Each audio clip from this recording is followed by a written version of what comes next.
Winback Farm of Delaware is home to 8 exceptional stallions. New in 2024, Nutcracker Sweet, a full brother to Double Millionaire Better Sweet and half brother to the Great Sweet Lou. World Champion He's Watching, a proven sire of stakes winners, including Double Millionaire Tattoo Artist, Sports Column, an Ontario Sire Stakes star, and a 19-time winner. Top Flight Angel, won the Orchestra Final and is a multiple New York Sire Stakes champion. Also standing, Badlands Hanover, Classic Card Shark, Glide Master, and Ronnie's Bags again. For more information, visit winbackfarm.com.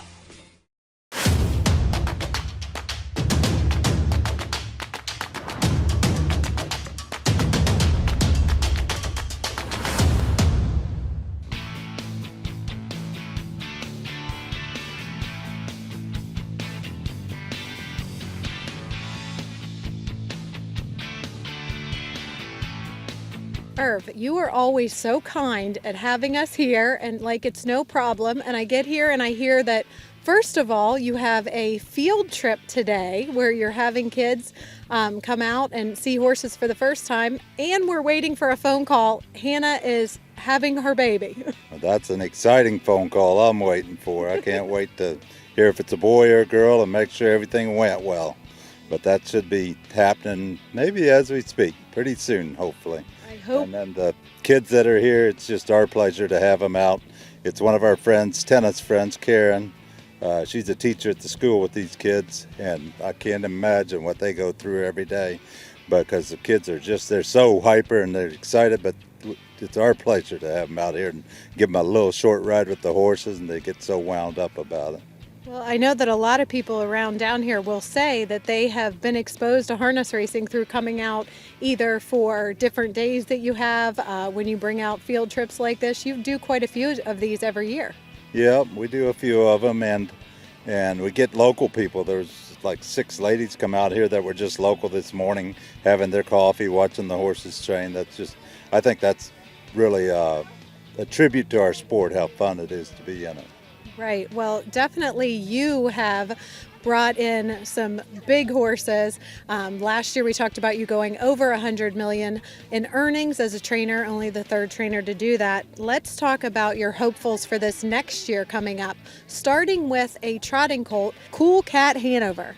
Yeah, he's just been a really nice colt right from the start. He's really been no trouble. The only thing we've done with him is tried to beef him up a little. I thought he was just a little kind of like a big immature colt to start with, and he's starting to get his beef, get a little muscle to him and stuff, but he just trains so good every time we train him. He never makes a mistake, and I do think we got a bit of a bargain because of the Greenshoe, but that family's been phenomenal, so we expect good stuff from him. Well, he's very impressive on the racetrack. I noticed no overcheck. Yeah, we haven't put one on him yet just because he just does everything we ask all the time. He plays with his head, gets it down, and I think it just makes him more comfortable. He looks it. Moving on to Captain Magestic, a Captain Crunch. You said that you had good success with Captain Crunch last year. You came back with this pacing colt, 82,000. Yeah, he's a brother to Hullabaloo and another filly that set track record last year at Scioto as a 2-year-old. And I just thought, being a Captain Crunch, the other people kind of got off of him, and the other thing that made him get off him a little, he's only Pennsylvania, wasn't Kentucky eligible, but he just trained really good from day one. He's a nice, strong colt, got a good gait to him, so we hope, he can do what we're expecting. Your filly pacer, T.H. Rizzo, $85,000 purchase.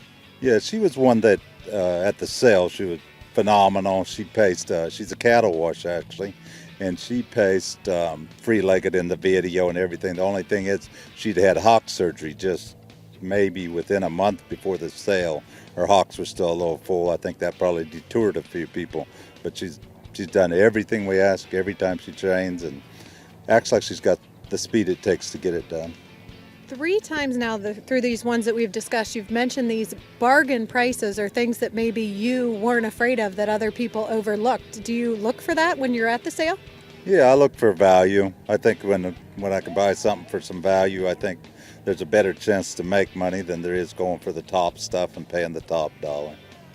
Let's move on to Ladybegood Volo. You said you think you paid around $40,000. A proud way of trotting, dual eligible, PA and Kentucky.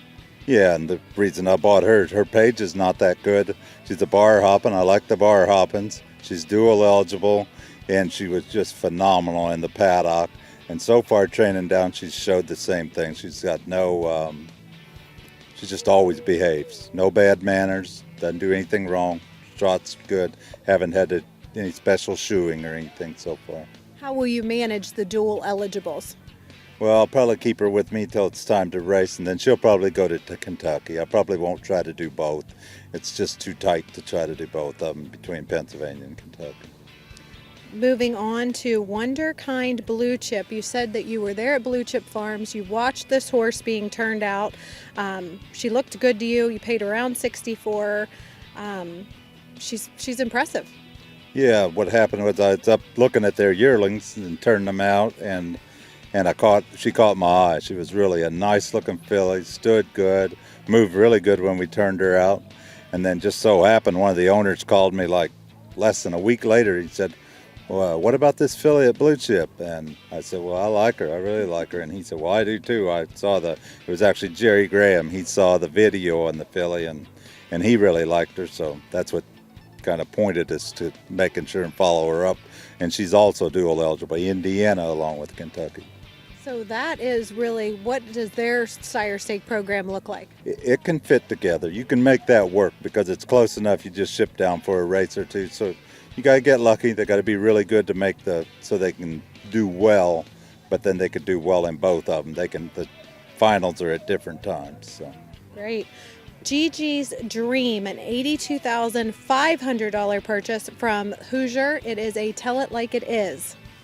Yeah, he was one that actually Doug had bought, and Jamie was going to train, Jamie McCumber, and it ended up that a couple of my owners wanted part of the horse, and the partnerships on the other end didn't pick up, so Doug asked if we could switch the horses, and actually I own part of that horse with another guy, with Doug, and it was just one I really liked, and so far he's training that way.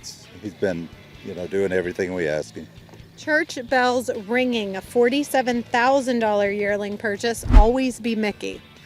Yeah, she's the one that broke out like the Mickeys do a little bit early. She was a little lazy, didn't really put her best foot forward right away. You kind of had to put her in the right spot, but Cordarius drives her force all the time, and we've just moved her late, and now she just does everything we ask. She's big and strong, so I look for her to, kind of come on in the end of the middle of the year or so. It'll take her a little bit since she's so big. We talked a little bit about you slowing down for the last few weeks. You've been nursing a back injury. How are you handling that, just sitting on the sidelines and watching? Yeah, I'm not a sidelines trainer. Most of the time I like sitting behind the horses, but for the last 2 weeks I haven't had any choices. So my back's been killing me, and hopefully here in the next few days it gets a little better. Looks like you have a good group of trainers out there, though, that are really instinctive and doing everything right. Oh, my guys are the best. They are the best all the way around. They listen. TT's done a phenomenal job with managing the barn and helping make sure everybody does what they're supposed to. But the whole group of guys are doing really a good job. When will you leave Florida? The horses will all leave Florida at the end of April. We've got quite a few 3-year-olds that are leaving here in the next couple of weeks. But the end of April, everybody will be out of here. And where will they go? About half and half. I'm going to go back to my kind of more original plan where about 50% of them go to Pennsylvania, maybe a little less to Indiana, and then I got a small group that's going to go to Kentucky. Back at Wind Gap in Pennsylvania? Yeah, Wind Gap in Pennsylvania. Indiana at the State Fairgrounds for Atlee and TT. They'll manage that with Hannah and the new baby. And then one of the other boys and Joey are going to go, Elby and Joey are going to go to Kentucky with about 20 head. Well, it's exciting. I hear that you have well over 100 again here at Spring Garden Ranch. Will we ever see you decide to slow down? I think it's about time. Well, I don't. I think you're doing great, and I really appreciate you letting us come visit today and all that you do for the sport as well. Well, same with you guys, all you guys do for the sport, so thanks for everything.